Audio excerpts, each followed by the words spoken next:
মাদ্রাসা শিক্ষা তার ঐতিহ্য ফিরে পাবে আর উন্নত হবে। এবং আমাদেরকে সতর্ক থাকতে হবে যেন ফেসিবাদ আর জন্মগ্রহণ না করে। মাদ্রাসা শিক্ষার ত্রুটি যারা চেপে ধরতে চাইবে তাদের বিরুদ্ধে আমাদের আন্দোলন এবং সংগ্রাম চলবে। এবং ডক্টর আহমদ আলী সাহেব খুব ভালো কথা বলেছেন, মাদ্রাসা শিক্ষা বিশেষায়িত শিক্ষা, স্পেশালাইজড এডুকেশন। ডাক্তার বানানো, ইঞ্জিনিয়ার বানানো, আইটি স্পেশালিস্ট বানানোর জন্য তো প্রতিষ্ঠান আছে। এটাকে আধুনিক করতে করতে দেওয়ালের সাথে লাগাই দিছি আমরা, আর আধুনিকতা নয়। আপনাদের জানা আছে নিউ স্কিম নামে একটা মাদ্রাসা ছিল এই দেশে, নিউ স্কিম। এই মাদ্রাসা কোথায়? এখানে মাদ্রাসা বোর্ডের চেয়ারম্যান মহোদয় আছেন, নওগাঁ, রাজশাহী। নওগাঁ হাই স্কুলের উপরে সিমেন্টের খুদায় লেখা আছে নওগাঁ হাই মাদ্রাসা। রাজশাহীতে লেখা আছে, I have seen my self, আমি দেখে এসেছি। রাজশাহী হাই মাদ্রাসা, ভিতরে 6 থেকে 10 পর্যন্ত স্কুল। ইতিহাসের ছাত্র হিসেবে আমার মনের ভিতরে সংখ্যা জাগে, আলিয়া পদ্ধতির মাদ্রাসাও একদিন বিলুপ্ত হয়ে যাবে। আধুনিক করতে করতে স্পেশালাইজেশন রাখতে হবে। মেডিকেল কলেজে পড়বো, মেডিকেল কলেজে রাষ্ট্রবিজ্ঞান পড়ায়, মেডিকেল কলেজ থেকে আইটি স্পেশালিস্ট হয়। টেকনোলজি ইউনিভার্সিটিতে, টেক্সটাইল ইউনিভার্সিটিতে কি মেডিকেল পড়ায়? মাদ্রাসা মাদ্রাসা, মাদ্রাসা মানে হুজুর, মাদ্রাসা মানে দাড়ি, মাদ্রাসা মানে মৌলবি, মাদ্রাসা মানে টুপি। এই আধুনিকতা অতিমাত্রিক, আমি আধুনিকতার বিরোধী নই, অতিমাত্রিক আধুনিকতা আমাদের কোনো শেষ করে দিবে কিনা ভাবতে হবে। আমি আপনাদের আরও বলি, আমি কলিকাতা আলিয়া গেছি, মাদ্রাসা ভিজিট করে আসলাম, প্রিন্সিপালের কাছে গেলাম। Doctor Tanvir Ahmad Siddiqui, the then principal of Kolkata Aliah. ওনার দেখে মনে হয় না উনি মাদ্রাসার ব্যাকগ্রাউন্ড, শার্ট প্যান্ট গায়ে দেওয়া, কিচ্ছু নেই। আমি পরিচয় দিলাম, আমি তখন কলেজের শিক্ষক। খুব ভালো ভালো ব্যবহার করেন। ছাত্রাবাসে গেলাম, আপনি আশ্চর্য হবেন, কোনো ছাত্রকে দেখে আপনার ভাববার কারণ নাই এর as a Madrasa student. College ইউনিভার্সিটির মতো পোশাক। আমরা বিশ্ববিদ্যালয়ের ছাত্র, আমরা কলেজে মাস্টারি করেছি আমি 26 বছর। আমি চিন্তা করলাম যে কী হলো। এখন আধুনিক করতে করতে কলিকাতা আলিয়া বলতে এখন কিছু নাই। This institute has convert into Aliah university. আমাদের মাদ্রাসা শিক্ষা বাঁচাতে হবে। আমি আপনাদের খেদমতে সে আবেদন করতে চাই। এবং ডক্টর হেদায়েতুল্লাহ সাহেব চমৎকার কথা বলেছেন, ব্র্যান্ডিং ক্রাইসিস বলেছেন। ফাজিল কামিল স্তরের শিক্ষার্থী তীব্রভাবে কমে যাচ্ছে, নাই, কোনো মাদ্রাসায় নাই। কামিল পাস করার পরও শিক্ষার্থীরা আরবি ভারত পড়তে পারে না, এটা আপনারাই বলেছেন। মাদ্রাসার শিক্ষিত আলেম ওলামারা সন্তানদের মাদ্রাসায় দেন না, একান্ত বাস্তব।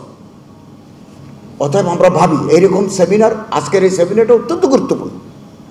আমি আসার আগে আপনারা অনেকে মৌলানা কামরুল হাসান সাইদ সাহেব সহ অনেকে বিদগ্ধ বক্তারা বক্তব্য রেখেছেন। আমার ব্যস্ততার কারণে আমি আসতে পারি না। সৌদি ডেলিগেট অপেক্ষা করছে আমার জন্য মিনিস্ট্রিতে।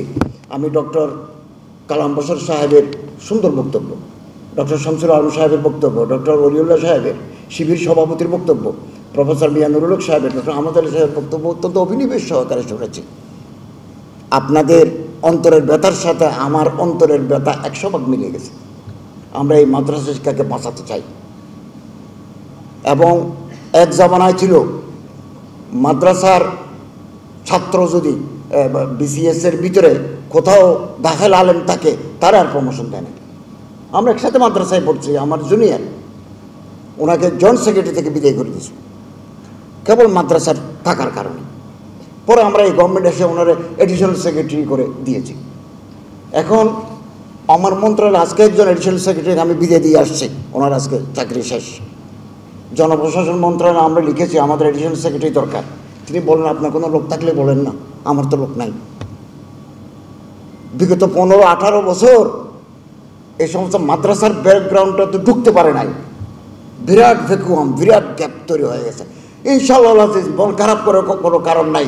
এই গ্যাপ আমরা ইনশাআল্লাহুল আজিজ আগামী দিনগুলোতে পূরণ করে নেব এবং এই শিক্ষা ব্যবস্থাকে বাঁচাতে হবে, তার আর ঐতিহ্য ফিরবে। এই আলিয়া মাদ্রাসা থেকে এমন ছাত্র বেরিয়েছে যারা শামসুল উলামা বেলায়েত হোসেনের মতো মানুষ, কত বড় বড় আলেম আলিয়া পদ্ধতি থেকে বেরিয়েছে। এই ঐতিহ্য আমাদের ফিরে পেতে হবে এবং আমরা হতাশ হব না, আশাবাদী হব। আল্লামা ইকবালের একটা কবিতা পড়ে আমি আমার কথা শেষ করব। না উম্মীদ ন হো আই ইকবাল আপনি কিস্তে বয়রা আছে, যারা নম হো তো ইয়ে মিট্টি বড়ে জরখায় জহে সাথে। আমার জমিনে ফসল হয় না, ওয়ারানা হয়ে গেছে, তাই বলে কি আমি বাগান ছেড়ে চলে যাব, আমার জায়গা ছেড়ে চলে যাব? না উম্মীদ ন হো আই ইকবাল আপনি কিস্তে বয়রা আছে, আমার জমিন আমার ভিটা ওয়ারা হয়ে গেছে।